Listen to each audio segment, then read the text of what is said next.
News Kannada ವಾಹಿನಿಗೆ ಸ್ವಾಗತ.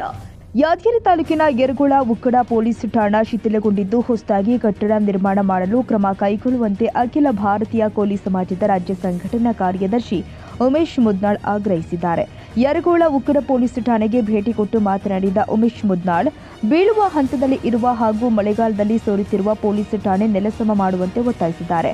ಸದರಿ ಯರಗೋಳ ಗ್ರಾಮವು 15,000ಕ್ಕೂ ಹೆಚ್ಚು ಜನಸಂಖ್ಯೆ ಹೊಂದಿದ್ದು ಸೂಕ್ಷ್ಮ ಪ್ರದೇಶವಿದ್ದು ಈ ಪ್ರದೇಶದಲ್ಲಿ 24x7 ಪೊಲೀಸ್ ಸೇವೆ ಅವಶ್ಯಕತೆ ಇರುತ್ತೆ. ಆದ ಕಾರಣ ಸರ್ಕಾರ ಎಚ್ಚೆತ್ತು ಪೊಲೀಸ್ ಠಾಣೆಯಲ್ಲಿನ ನೆಲಸಮಗೊಳಿಸುವಂತೆ ಆಗ್ರಹಿಸಿದ್ದಾರೆ.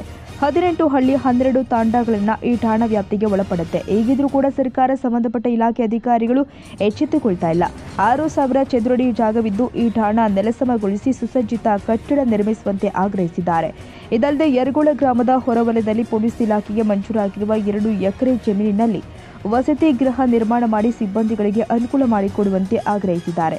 ಈಗಾಗಲೇ ಠಾಣಾ ದಾಖಲಾತಿ ಎಲ್ಲವೂ ಕೂಡ ಪಂಚಾಯಿತಿ ಕಟ್ಟಡಕ್ಕೆ ಸ್ಥಳಾಂತರ ಆಗಿದೆ. ಇದು ಪೊಲೀಸ್ ಸಿಬ್ಬಂದಿಗೆ ಕೆಲಸ ಮಾಡಲು ಇರುಸು ಮುರುಸು ಆಗ್ತಾ ಇದೆ. ಹೀಗಾಗಿ ಕೂಡಲೇ ನೂತನ ಠಾಣೆ ನಿರ್ಮಿಸುವಂತೆ ಉಮೇಶ್ ಮುದ್ನಾಳ್ ಆಗ್ರಹಿಸಿದ್ದಾರೆ. ತಾಜಾ ಸುದ್ದಿಗಾಗಿ ಎಂಟಿವಿ ನ್ಯೂಸ್ 24x7ಗೆ ಸಬ್ಸ್ಕ್ರೈಬ್ ಮಾಡಿ ಮತ್ತು ಬೆಲ್ ಐಕಾನ್ ಅನ್ನು ಒತ್ತಿ. ತಪ್ಪದೇ ಲಿಂಕ್ ಶೇರ್ ಮಾಡಿ.